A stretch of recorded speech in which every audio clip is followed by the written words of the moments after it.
Hi everyone, my name is Bricken. Welcome to our webinar. I'm going to stop the share of our slides now so that you can see some of the speakers' faces as we're going along. I'm Bricken. Hi! I'm one of the Volunteer Management Committee and I'm part of the webinar team. And the webinar team includes myself and Lace and Chris and Kelly and James and Anne. And we're all so happy that you could join us. We have wonderful guests with us today. They're going to share all sorts of really great ideas, suggestions, help on how we can make our experiences with our volunteers as fantastic as they can be. If you're just joining in, please mute your phone unless you're one of our guest speakers. We'll need to hear you. Everyone else, you might have explored our Zoom group chat option. So if you haven't yet, click on the word chat and a little box will pop up. And this is how you can ask questions throughout the webinar. Some people have already practiced and said hello, and I appreciate that. Hello to everyone out there. Over the course of this webinar, we're going to have 3 different sections, and at the end of each section will be an opportunity to ask questions. So as we're going along, any questions that pop into your head, you can just type them in. And Chris, one of our webinar team, is actually going to be reading through all of the group chat questions and bringing the questions up on your behalf. This way we won't all be talking over each other. Sound good? I'm just assuming the answer is yes. We have Las Vegas has joined us from the lion habitat. That sounds wonderful and yet maybe a little dangerous. So we're glad you are all here. Let me just do a quick roll call and say, Kelly and Karla, are you there? We are. Debbie and Jessica, are you there? Yes, hello. And Sean, are you there? I am. Hello. Oh, hey, nice to see you. Awesome. So our special guests are all here, so that means it's ready to get started. We are going to introduce ourselves, tell everyone where we work and what we do, and a quick story about what we do with our volunteers, or a great volunteer story. We're going to start with Kelly and Karla. Take it away. Well, good afternoon, everyone. My name is Karla Jesleson. I work here as an assistant curator in aquatics and also serve as the dive safety officer and the liaison for our department for interns and volunteers. And this here's Kelly. I'm Kelli Crawford. I am the volunteer coordinator here at the Science Center, and I'm so happy to have Karla here to share her experiences. We were really fortunate to have Karla work as one of our volunteer program assistants in our department when she first started here at the Science Center. So she definitely understands the volunteer side as well as the animal side and has a great perspective to share with everyone. So I think our success story is just how we work together and how we've created programs that are beneficial for our volunteers, but also work for us from a staff standpoint. Awesome. So Debbie and Jessica, take it away. Mary, hi. Hi, everybody. I'm Jessica Peterschnick. I am a senior primate keeper here at the Phoenix Zoo, and been here for about 7 years or so. And I think one of the best things about volunteers, for example, if you are a keeper or you've ever worked with animals, you know taking an hour out of your day to do a webinar is like basically impossible. And because of our amazing volunteer who is cleaning my orangutan night house right now, I am able to join you guys. So saves me tons of times and allows me to do amazing opportunities like this too. And I'm Debbie Eastman. I've been here for a little over 14.5 years. And one of the things that I find great about the volunteers is I actually started as a volunteer before I got hired on. And we've had numerous volunteers on our trail that have become keepers, whether it's been here at this zoo or other institutions. So it's a great opportunity for them to figure out if this is a career for them or not, and how much they help us every day. Every day. Every day. Awesome. Sean.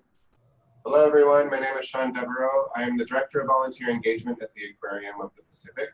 I have been employed at this institution for the last 21 years. I was hired originally before the aquarium opened as an aquarist volunteer and worked for 10 years in the husbandry capacity, specializing in North Pacific habitats with fish, invertebrates, diving birds, mammals, all of that kind of jazz. And about 10 years ago, took over as the manager of volunteer services at the aquarium and was promoted to director just a couple years ago. I have a pretty firm understanding of husbandry and what it takes to work in that capacity as a volunteer and as an employee. And I'll tell you the one thing that came up to me about a story about a volunteer, a really beneficial volunteer, was when I was a keeper of our diving bird exhibit, and I had to dive on a weekly basis in 50-degree water, and it was impossible to get everything done all by myself. And I convinced a volunteer diver to join me in that freezing cold water once a week. And he helped me for like 6 years in that exhibit. And I would never have kept it clean without his help. So that was a remarkable experience. Awesome. Well, welcome everyone. Those are awesome stories, and I'm really excited to hear all the great insights the group of you can provide. So the first topic we're going to tackle is recruitment and training, onboarding, things like that. Just so everybody listening and watching knows, at the end of this segment, we'll answer some questions. So get those questions ready and take it away. All right, this is Karla again. The Greensboro Science Center uses a program called a Tier 2 program, which is in addition to our regular docent program and other opportunities. So we have the benefit of watching these volunteers engage with the public and kind of track their progress before we would ever allow them to apply for a behind-the-scenes opportunity. So we do have opportunities with food preparation, enrichment, things like that. So they would have the opportunity to work directly with Aquarius and keeper staff and get them kind of accentuating what they already do as part of the docent process and give them a peek into the behind the scenes operation, which in turn really does make them a much better docent. So the onboarding process for us with that behind the scenes process involves a working interview. We want to make sure that they meet the expectations and then we meet the expectations for them. Sometimes it is a physical limitation, a time limitation. So we want to make sure that we're very clear cut with our process. We do put out a position description, and I think Kelli has linked some of those documents so people are aware when they do apply really what they're getting into. So it may be working in very wet environments, climbing ladders, kind of giving them a really good glimpse into what they're actually going to be doing. That's really important for us. The training process, you know, we want to make sure that they know what that training process is going to look like and that we're not just going to put them by themselves. They're going to be working directly with staff until they're kind of cleared. So kind of understanding everybody has those expectations managed right away.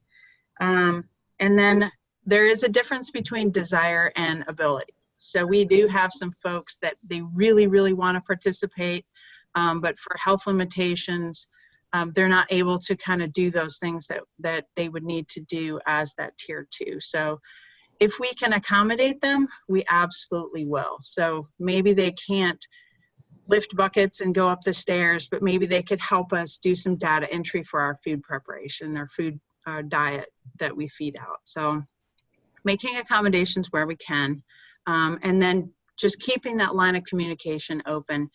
If we do interview them and they're not selected, we always want to follow up with them and make sure that they understand, you know, that we didn't select them and how they may be able to change their status moving forward, or if there's something else, another opportunity that we can find that maybe is a better fit for them. And then as far as the expectations, we do work really closely with our volunteer department. So we do that, allow them to do a lot of our administrative side of things, a lot of the paperwork. We work really closely to make sure they know what we're interviewing. You know, they understand the questions that we're asking. So we make sure we run everything by them. So they have a pretty good idea of what those volunteers will be needing. So. Great. Debbie and Jessica. We go through our volunteer management office that we have, and we can post our positions that we need.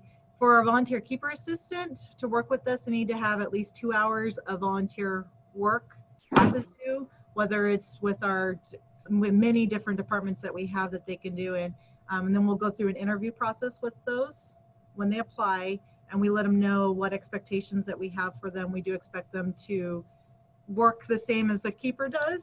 There's some things that they can't do, of course, the shifting of animals and things like that, but we do expect them to be at the same standards of a keeper would be. And then we go through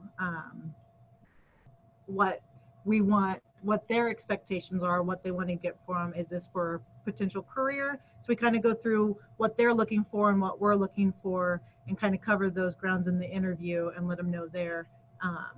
And then for the interview process, yeah, and then not for the training process, sorry. Yeah, and then I know we're going to be talking about training a little bit more in depth in the next section, but we do an intense training, but really the interview process, I feel like for us can't be stated enough that it's a really great means to really find how they're going to be the best fit for our institution and for our specific trail.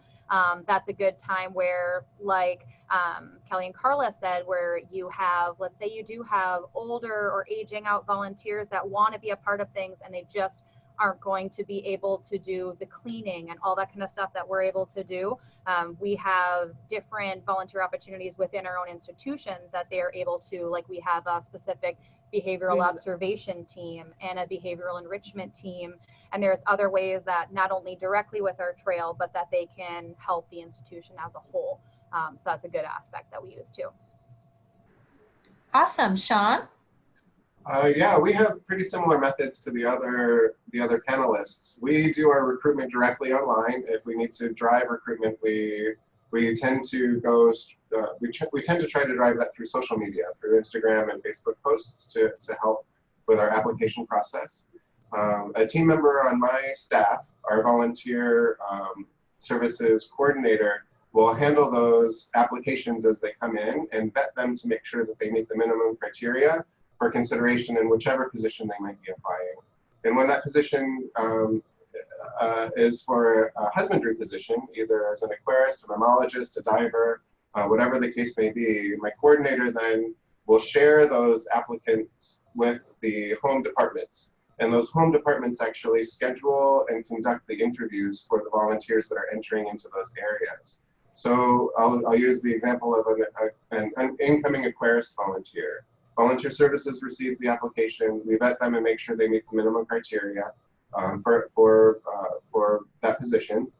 Forward those applications onto our aquarist volunteer liaisons, and we have 2 people who work in that capacity. And those aquarist liaisons will review the applications and determine who they would like to interview. And they schedule those interviews and conduct them and report back to Volunteer Services with the news about who they would like to select and who they don't. During those interviews, we absolutely start establishing expectations. We have a very long commitment for our husbandry volunteers. It's a 1 week, 1 shift per week for a minimum of a year.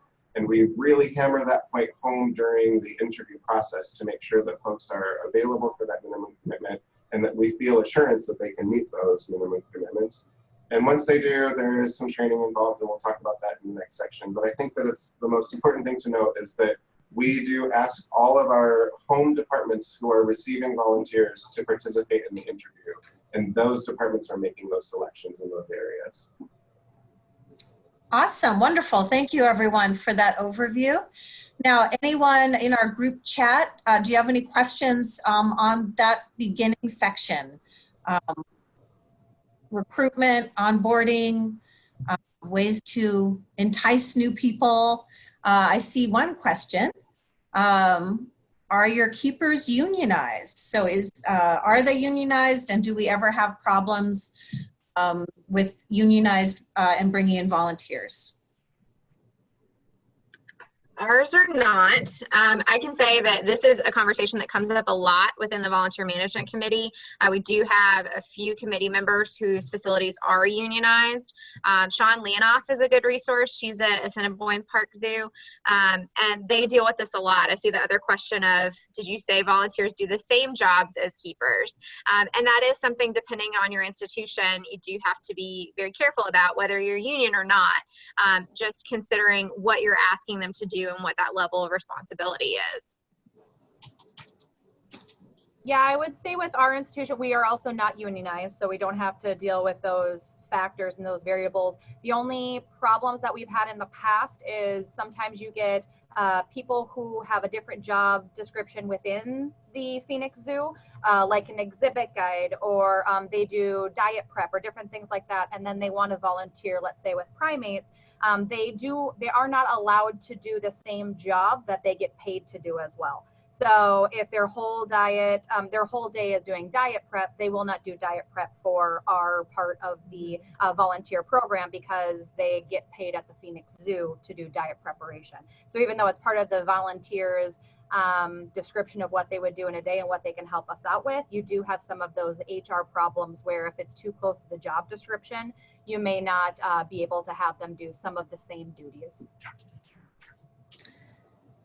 So this is a good question. The employee who is working with the volunteer, does that, our employee sort of who ends up managing those volunteers who are coming in, does that become a job? Are you a keeper / volunteer liaison?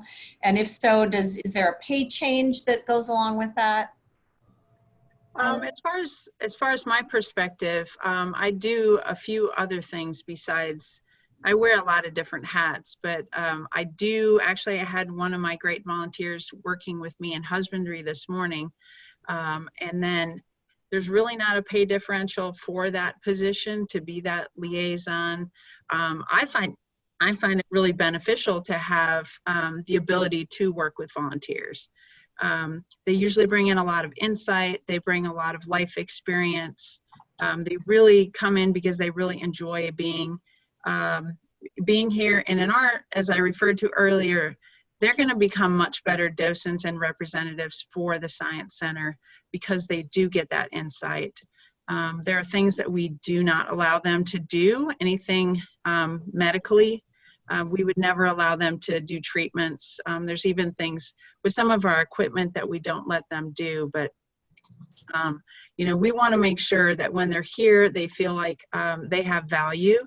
And so working side by side with them usually helps with that process because they have a little bit more empathy for what we do. And then we can see it a little bit from their perspective too.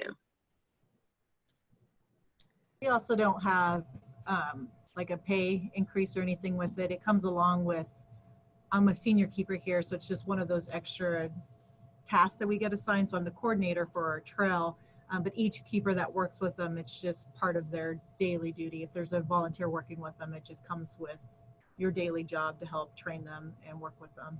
So it's not something that gives us, there's not extra pay with that. Our structure is exactly the same. Our liaisons do not get a pay bump, but there is a lot of status that comes with their title as a volunteer liaison, and they participate in other supervisory types of capacities in their husbandry roles, and it's typically reserved for our senior keepers as well. Great. A few housekeeping notes. Lace, if you could unmute Chris so that she can help with our chat box, that would be great. And one last question for this group of this topic. As far as dive volunteers go, do any of you know off the top of your head how many diver volunteers you use and how what type of a commitment you would expect from a dive volunteer? Well, we're not quite in the same league that Sean is out there, but we do have 5 volunteer divers right now, and we're in the process of our spring recruitment, where we are interviewing new potential dive volunteers for onboarding roughly June, July. And then we're going to try to go again this fall. So as far as our divers, we ask them that they do 2 times a month, which is not as much as we expect from our other docents, but we feel that as we try to change the program and update standards, we want to make sure that they come in and get that experience at least twice a month. Sean, do you have anything to add on that one? Yeah, our volunteer dive department is our second largest department at our institution. We have about 150 active volunteer divers, and our commitment is similar with our other husbandry roles, that we ask for a one-year commitment with 1 shift per week during that year, and our volunteer dive shifts tend to be about 5 hours in duration. We do allow our divers a little bit of flexibility with that commitment though, and really just ask them to maintain 75% attendance rate. And that allows them to take 1 or 2 shifts off per month to maintain their status as a volunteer diver. But since that particular position is without question the most dangerous and technically challenging volunteer position that we have to fill, we maintain very, very, very high commitment standards for that position to keep track of people's skills and to have regular assessments along the way. There's an amazingly long training process involved for our volunteer divers. They aren't completed with that process really until month 3 or 4 in their involvement with us. So to maintain a return on that investment that's healthy for our institution, it's a 1-year-long commitment. But our volunteer divers have no problem really maintaining that. We do lose a few with attrition throughout the year for attendance reasons, but largely it's been pretty successful. Wonderful, thank you. These are great questions. We're going to try to type in some answers as well because we don't have time to answer all of them. But we're going to go on to our next segment, which is about training, expectations, evaluations, problem solving, all that good stuff. So we have recruited a great group. We've onboarded them. Now what do we do? Take it away. All right, so as we've already kind of rolled through, we did talk about the position descriptions, and we do try to hold a very accurate representation of that. We do allow our volunteers to have keys and walkies on a limited basis. They would never be able to leave the building with that, but it does help a little bit with access. We have very few places that they can work without key access, so we want to make sure that they can work successfully. The other thing that we do is we make sure all of our protocols are posted.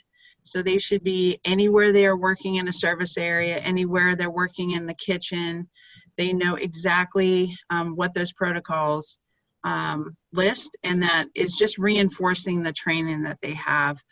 We have a training document that is almost identical to what we would use for our interns. We have unpaid interns, and so it makes sense to use similar documentation. And it means that they have been shown the item, they have demonstrated the item, and then a staff member would sign them off. So we're never going to go ahead and just assume that they know how to do anything. And then we also run through the do you feel comfortable, and do I feel comfortable conversation, because I may think that they understand how to do that task when in actuality they're not comfortable at all. So just keeping that open communication before you move ahead, and not trying to overwhelm them all at once. We want to make sure that they're learning progressively. And then also, we would never give them things to do if they don't have a staff member present for things that we would consider things like water quality, where we are testing very detailed water quality testing for especially medications and things like that, so that we would always have a staff member working with them. They enjoy working with the staff members, and they enjoy having that camaraderie and getting to know us as people. And that really helps that training process, and also when it comes to problem solving, because they're much more likely to come and ask a question if we've reinforced and developed that personal relationship. So we do have people that have been here for a while and they enjoy coming in. We want to make sure that they don't overstep and give us too much feedback. And so sometimes we do have to have difficult conversations with them. We value what you have to say, but we want to make sure that it's all done in a positive light. So next up. Well, we also have very similar protocols and different things as you. We adhere to the expectations that they sign off on, that we interviewed from, and all that kind of stuff. So their job expectations as a volunteer and as an intern are basically exactly the same. We do a training. The way we train is we have our primate trail is divided into 4 strings. And each of those strings, basically you have the first string that you're trained on, the second, the third, the fourth, and we do a 4-week training strict on one string. And then once they've gotten signed off with the keepers that have trained them, then they can go to the second string and throughout the entire process. So it's actually about a 4-month process if they don't miss any days and all that kind of stuff for us to fully train them. In that time, we have VK, we call them volunteer keeper assistants. So we have VKA evaluations, which means that the keepers that trained the VKA fill out an evaluation, and it has aspects of what can be improved on, what is exceptional, what you're doing well, and it gives that open dialogue. And then we actually meet with them after they're trained on every string to cover those, just to make sure that everyone's expectations are completely being adhered to and met. And then after they're fully trained, then they can kind of bounce around our trail. We do not allow keys, probably different than aquarium settings, but primates are incredibly naughty, so that's not going to happen. However, we are with them, and the way we train is we basically do everything and have them watch the first day, and then they gradually do more as the training process goes along. We do have evaluations for the volunteer to the keepers that are training them, so we can have good feedback because not everybody learns the same, as well as our volunteers for the program itself, for the institution and the program. How are we doing? What things did you want out of this? What are we not meeting and what are they meeting? And then there are times where problems happen. You know, a volunteer, you know what they're expecting, you know what you're expecting, and it's just not on the same page. You've addressed it several times. We do have protocols as well for documenting and working with our volunteer coordinator and manager to document all of those issues appropriately. And then we have steps to a chain of command of how we would go about either, is this not a good fit, or is there a different fit that's going to be better for you? Great. Sean? Yeah, so once somebody is selected for our program, Volunteer Services conducts an orientation class for all incoming volunteers. We call that Aquarium 101. It covers all of the things like how to wear your uniform, where to park, how to get out of the institution in case of an emergency, and all those types of things. Once that's completed, the incoming volunteers move to their home departments, and the training continues. And it's as unique, the training is as unique as every different position that we put volunteers into.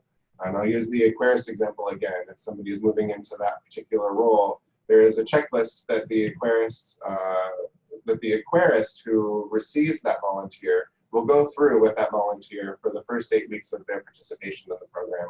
And there are homework assignments for reading materials. There are practicals that our new volunteers have to go through in a demonstration kind of capacity. It's really a lot of this blended learning that our other panelists have talked about along that journey. And it's really catered to the individual. We've designed it so that it can be as slow or as fast as our incoming volunteers are able to participate in. And so that 8-week training might actually be 16 weeks, or it could be 6, depending on how rapidly the incoming aquarist volunteer can kind of get through it.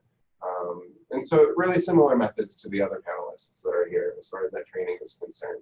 But volunteer services at our institution really works as a consultant and as a coach with the liaisons in those different areas. So if there are any issues that come up along the way, we have very regular informal opportunities to just bounce ideas off of one another and to really strategize to get past whatever hurdles it is that we might be facing.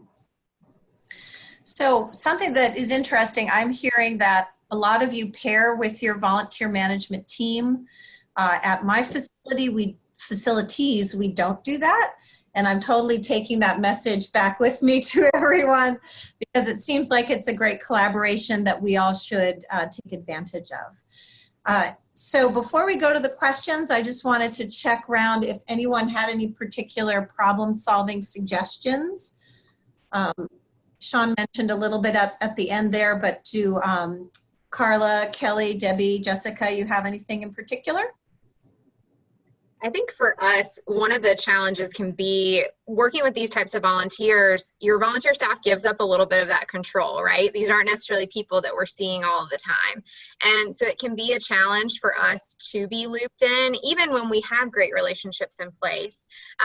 So just, you know, as an animal staff member, if that's something that you can be mindful of, if there are changes happening that you're communicating directly with those volunteers you're working with, also try to loop your volunteer staff into that as well, because we can be that resource, but that is limiting if we don't know as much as the volunteers do. So I'd say that's probably our biggest challenge, but I think we've also established good relationships to the point where we feel comfortable going to someone on our animal team and saying, hey, can you loop me in on this? Or one of the volunteers told me this, can you explain it to me? Because we are also holding them accountable for policies and procedures, and are kind of your backup in that, but do need the information in order to do it successfully. And just to tag on to what Kelli said is we do ask that our volunteers, if they're going to communicate with us, that they always CC the volunteer office.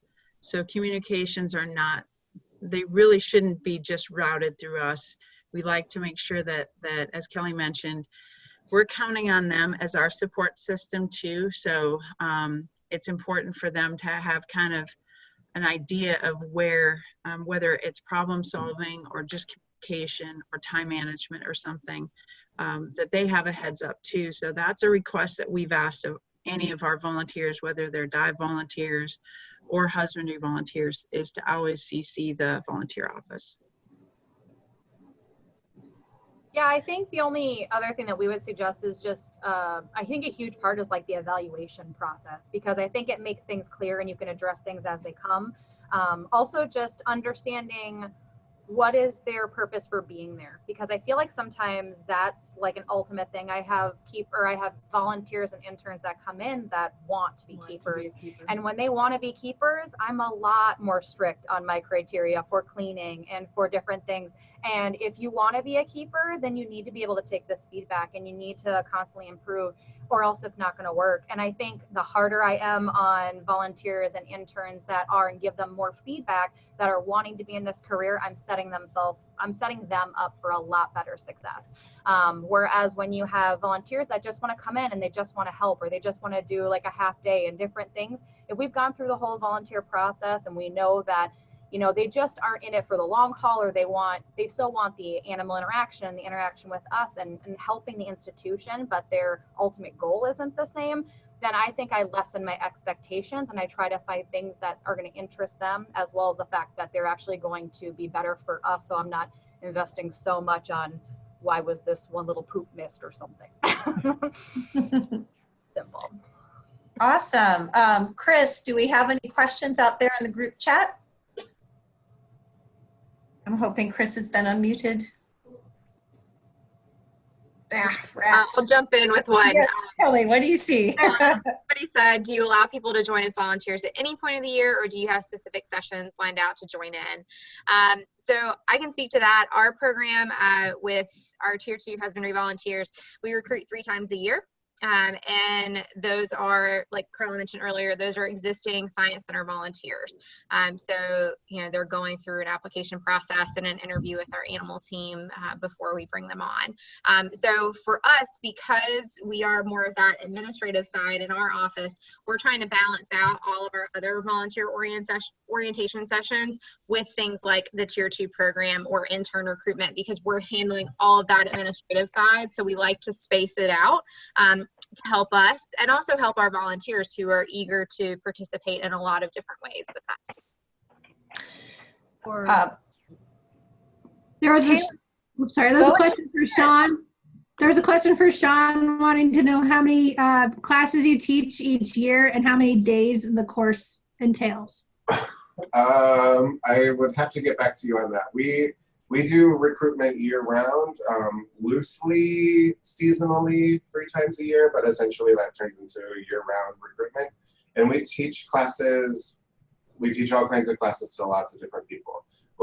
At our institution, we're onboarding between 500 and 600 people annually. So it's a lot of classes. I don't have those specific numbers, but I'd be happy to get back to that person who asked. Great. Another question was about the eval process and what that looks like and what steps you take in your evaluation processes. That could be for anybody. Well, we did send ours, so it should be a link. linked on to where they can see what eval we have.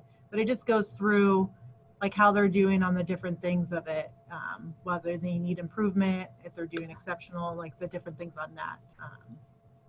Yeah, everyone will receive the link to those documents at the end of this presentation. So you'll have all sorts of goodies to look through and borrow from. I did want to mention for that question before is we actually do ours for the living collections department. We do it year round. It's more as need basis. And for our trail, we actually are working on getting 2 volunteers per day.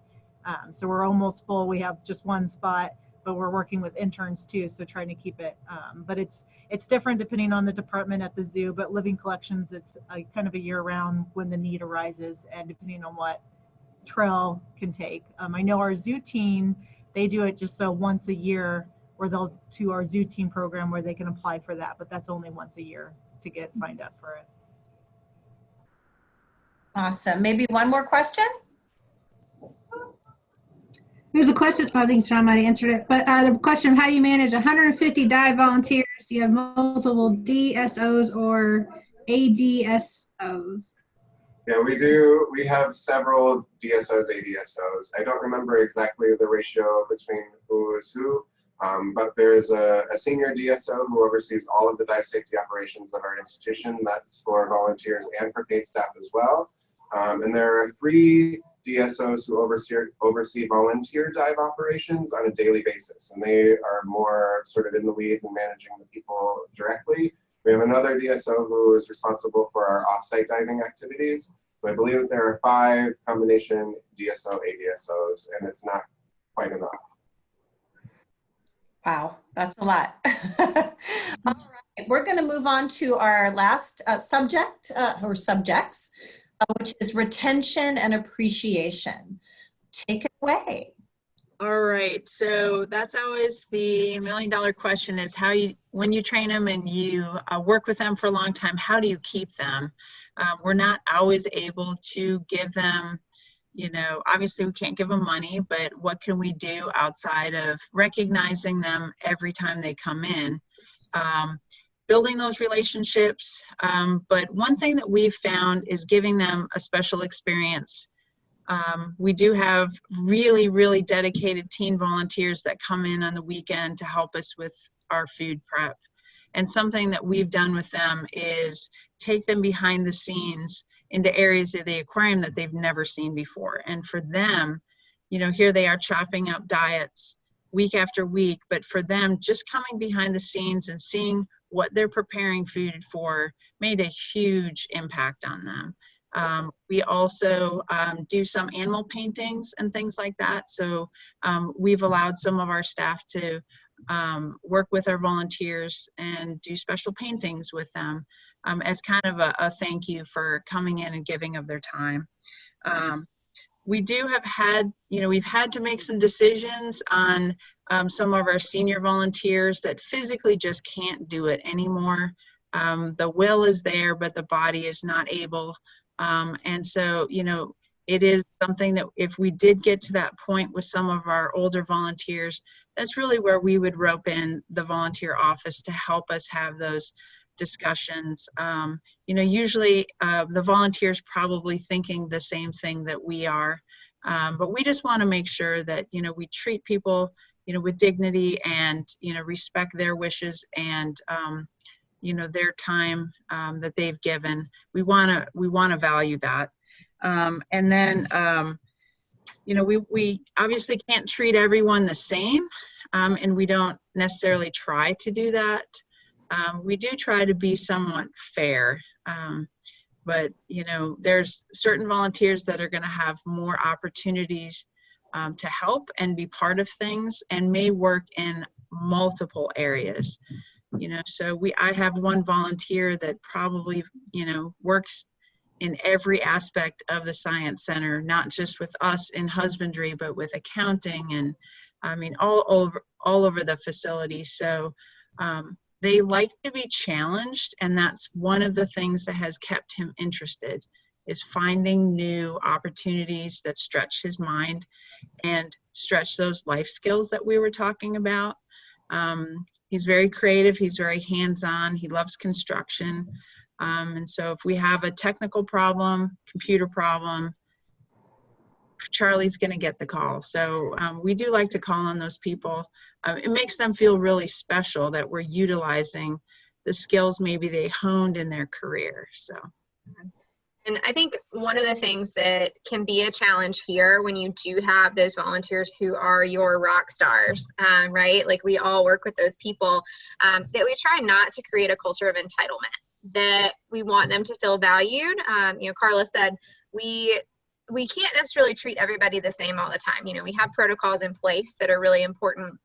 We have standards that are in place, but we also accommodate as needed, without, as much as possible, trying to create a situation where you have a volunteer who feels entitled to act a certain way or behave a certain way. And we've had those situations where it's kind of been outside of our control. It's not us creating it, but it's us dealing with it. So I would definitely recommend, if you have those situations where you have volunteers who have gotten so invested in your institution to the point where it can kind of become a negative, to have those conversations early, and involve as many people as you need to have that conversation successfully with them of, we appreciate the work you're doing, but this is a behavior that we do need to see change, and here's how we can work with you to do that, and ideally give a time frame for that behavior change to take place. You know, so there is a difference between this physicality-based conversations you're having and the more behavior-based ones you're having. But, you know, we do, at the end of the day, want our volunteers to feel valued and appreciated, because we all know we could not do this without them. I'll add to this developing storyline a little bit, and really to speak a little bit more about some measures that we put into place to try to avoid burnout and entitlement issues, because they're really kind of tied very closely together. And one sort of loose rule that we have across our board, specifically in husbandry volunteer positions, is that we allow husbandry volunteers to work 1 shift per week per assignment. So an aquarist volunteer is only allowed to work 1 shift per week as an aquarist, but they are certainly eligible to become a mammal training volunteer, or a diver on top of that, or a program or ambassador animal volunteer. And they could have multiple husbandry shifts in different assignments. And that's one method that we put in place that really has helped with a lot of burnout and entitlement issues that we've faced with over the 2-decade history that we've had. But I really want to point to this idea of that's kind of been developing, that we have to manage all of the people that we oversee with equity, but we do them a disservice if we manage them all the same. That's very, very different, and it's nuanced. It's important to know exactly the type of person that you're working with. And I'll reference one of the things that came up in the chat group about having to deal with some entitlement issues, or providing incentives for people who've been involved for a long time in your institution. If you know that person, if you know them well, you can manage through all of these types of things by maintaining healthy boundaries and by maintaining good expectations. And I say it with a little bit of a matter of fact and kind of easy breezy tone, but I will be the first to say that this is not easy breezy. These are difficult conversations, they're challenging, it takes courage to get through them, but in order to maintain a healthy culture and good, strong, not burned out and not entitled volunteers, you have to have those conversations on a very regular basis, and don't hesitate. Because if you put it off, it gets worse. Oh yeah. pay now or you pay Goes later. up the food chain to your director. Or even further. Debbie and Jessica, do you have a more to add? For appreciation and retaining our volunteers, we have, once they've trained on everything, we do allow them to start coming up with a project or even an enrichment. So if they have something that they want to come up, so give them a chance to come up with something. We also, at a year mark, once they've been with us, we have a few of our primates that we allow them to train a few behaviors that are maintenance behaviors and also shift them. So we give them that kind of reward so then they can actually add that to their resume and stuff that they've been able to train and shift animals. We also do anniversary cards. So we actually, our graphics department is great and they'll take photos of our animals and make thank you cards for us. So we can actually give them of their favorite animals. And then our institution does wild cards as for everybody, and we can do it to our volunteers, and you can trade your wild cards in for zoo bucks, and then those you can use in our gift shop or at the food stands and stuff. So those are some of the ways, and we have a few more. We also do some behind the scenes tours. We can find, what are you interested in? Are you really interested in elephants? Well, I know an elephant keeper. Do you want to do a shower? Do you want to do things like that? We can reward with behind the scenes in other departments. Also, if they have an interest in birds, okay, well, why don't we get you shadowing or going over and watching the bird trail for a week, and you can completely enjoy something different, and it retains them and also has them revalue what they're doing with us. As we increase the animal interactions, as the time increases of how much we have built their trust and how much they've volunteered with us. So we, of course, will give them more responsibility as they have shown to us that they're dedicated to our department and to our institution. And like she talked about, we'll increase their responsibility by letting them do more things, different training opportunities and different stuff like that too, which is wonderful. And I also think too, and it's simple, but just say thank you all the time. Saying thank you and I appreciate you, and you have no idea I wouldn't be able to do today without you. Simple things like that I think go a long way, and just trying to be really genuine with how much they're able to allow you to do outside of your job description. Wonderful. Yes, go ahead. We have similar recognition things. We recognize our achievements. We get free tickets on a quarterly basis based on the number of service hours that volunteers have provided with us. We have an annual volunteer appreciation week that occurs for us in February. It doesn't occur in April like the rest of the world, but that has to do with crazy timing and community events that complicate that. But for Appreciation Week, we coordinate opportunities for all volunteers throughout the institution to participate in something experiential that they don't have opportunities to do in their regular assignment. And that can be anything from going on an algae collecting trip, or snorkeling in one of our big exhibits, or having an animal encounter with a species that they don't, or a genera that they don't work with. But we coordinate those activities for all of our 1,100 active volunteers on an annual basis. We've had some questions coming in on this topic. We've answered some of them. If you have more questions, feel free to type them on in the old chat box. Chris, did anything pop out that you saw? So I'll put in a shameless plug for all Yes. volunteers. I think as animal staff members, you're exposed to things on a daily basis with changes in your animals that may seem routine to you, but to any volunteer who is involved in your facility, knowing what's going on is hugely important. So as best you can, when changes are happening, an animal's off exhibit, or we have a new animal coming in, we need to be aware of an aging animal situation that we should all be preparing for. Anything like that that you can do to communicate to your volunteer office, to your staff, that goes a long way to making everybody feel like they're part of the team. Because I think if you're not directly involved in animal care, sometimes it can seem like you're outside of the mission a little bit, right? Our visitors are here because they care about our animals and how we care for them. So connecting everyone to that bigger picture of what's going on is one of the best things that you can do with the information you have to make sure that everybody feels included in that and can be a strong advocate for what's going on within your organization.